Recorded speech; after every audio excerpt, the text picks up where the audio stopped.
চলছে ২০২৬ ফিফা বিশ্বকাপ।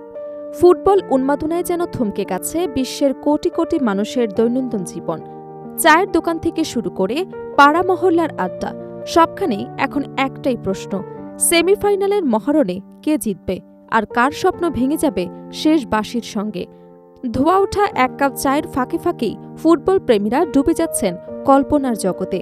কেউ দেখছেন লিওনেল মেসির নেতৃত্বে আর্জেন্টিনার আরেকটি বিশ্বকাপ জয়ের স্বপ্ন, আবার কেউ কল্পনা করছেন বহু প্রতীক্ষিত ট্রফি হাতে ইংল্যান্ডের উল্লাস। উত্তেজনা, আবেগ আর অনিশ্চয়তার এই মিশেলেই যেন বিশ্বকাপের আসল সৌন্দর্য। ফিফা বিশ্বকাপের প্রথম সেমিফাইনালে বুধবার বাংলাদেশ সময় রাত ১টায় আটলান্টার মার্সিডিজ বেঞ্জ স্টেডিয়ামে মুখোমুখি হবে আর্জেন্টিনা এবং ইংল্যান্ড। এই গুরুত্বপূর্ণ ম্যাচ পরিচালনার দায়িত্ব পেয়েছেন মরক্কোয় জন্ম নেয়া মার্কিন রেফারি ইসমাইল এলফাত।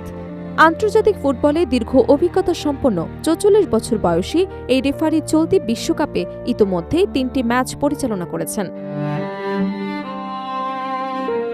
আর্জেন্টাইন সংবাদ মাধ্যম টিওয়াইসি স্পোর্টস জানিয়েছে, এলফাত চলতি আসরে নেদারল্যান্ডস, জাপান, স্পেন, উরুগুয়ে এবং ব্রাজিল, নরওয়ের ম্যাচ পরিচালনা করেছেন। এই ৩ ম্যাচে তিনি মোট ৮টি হলুদ কার্ড এবং একটি লাল কার্ড দেখান।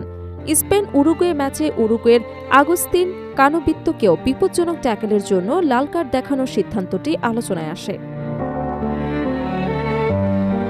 বিশেষ করে স্পেন উরুগুয়ের ম্যাচের পর এলফাতের পারফরম্যান্স নিয়ে স্প্যানিশ সংবাদ মাধ্যমে সমালোচনা দেখা যায়। কিছু বিশ্লেষকদের মতে ম্যাচের শুরু থেকেই তিনি খেলাটিকে যথেষ্ট নিয়ন্ত্রণে রাখতে পারেননি এবং শারীরিক সংঘর্ষ ঠেকাতে কঠোর অবস্থান নেননি। রদ্রিগো বেনতানকুরের একটি ট্যাকেলে ইনাকি উইলিয়ামস আহত হলেও সেখানে কেবল হলুদ কার্ড দেখানোর সিদ্ধান্ত নিয়েও বিতর্ক তৈরি হয়। ব্রাজিল নরওয়ে ম্যাচেও তার একটি সিদ্ধান্ত আলোচনার জন্ম দেয়। নরওয়ের এক ডিফেন্ডারের চ্যালেঞ্জে ব্রাজিলের ম্যাথিউস কুনহা পড়ে গেলে প্রথমে পেনাল্টির বাঁশি বাজাননি এলফাত। পরে ভিডিওটি অ্যাসিস্ট্যান্ট রেফারির পরামর্শে নিজের সিদ্ধান্তে পরিবর্তন করে পেনাল্টি দেন, যদিও সেই সুযোগ থেকে গোল করতে ব্যর্থ হন ব্রুনো গিমারায়েস। ম্যাচ শেষে রেফারিং নিয়ে উভয় দলের সমর্থকদের মধ্যে ব্যাপক আলোচনা শুরু হয়। তবে বিতর্কের পাশাপাশি আন্তর্জাতিক ফুটবলে এলফাতের অভিজ্ঞতাও কম নয়। মরক্কোর কাসাব্লাঙ্কায় জন্ম নেয়া তিনি ১৮ বছর বয়সে যুক্তরাষ্ট্রে পাড়ি জমান এবং টেক্সাস বিশ্ববিদ্যালয়ে মেকানিক্যাল ইঞ্জিনিয়ারিংয়ে পড়াশোনা করেন। শুরুতে ফুটবলার হওয়ার স্বপ্ন থাকলেও পরে রেফারিংকেই পেশা হিসেবে বেছে নেন। ২০০১ সালে ডাইভার্সিটি ভিসা কর্মসূচির মাধ্যমে যুক্তরাষ্ট্রের নাগরিকত্ব লাভ করেন। ২০১৬ সাল থেকে ফিফার আন্তর্জাতিক রেফারিং তালিকায় থাকা এলফাত নিয়মিত মেজর লিগ সকার এর ম্যাচ পরিচালনা করেছেন। সেই সুবাদে লিওনেল মেসির ম্যাচেও একাধিকবার দায়িত্ব পালন করেছেন তিনি। ২০২৩ সালে লিগস কাপের ফাইনালে ইন্টার মিয়ামি এবং ন্যাশভিলের মধ্যকার ম্যাচেও তিনি ছিলেন প্রধান রেফারি। ওই ম্যাচে ট্রাইব্রেকারে জয় পেয়ে শিরোপা জিতে মেসির ইন্টার মায়ামি। বিশ্বকাপ ছাড়াও কোপা আমেরিকা, কনকাকাফ এবং গোল্ড কাপ, অলিম্পিক গেমস, অনূর্ধ্ব ২০ বিশ্বকাপ এবং ক্লাব বিশ্বকাপের মতো বড় আসরে ম্যাচ পরিচালনার অভিজ্ঞতা রয়েছে এলফাতের। টোকিও ২০২০ অলিম্পিকে আর্জেন্টিনার একটি ম্যাচেও তিনি দায়িত্ব পালন করেছিলেন। সেই ম্যাচটি ১-১ গোলে ড্র হয়েছিল এবং জয় না পাওয়ায় গ্রুপ পর্ব থেকে বিদায় নেয় আর্জেন্টিনা।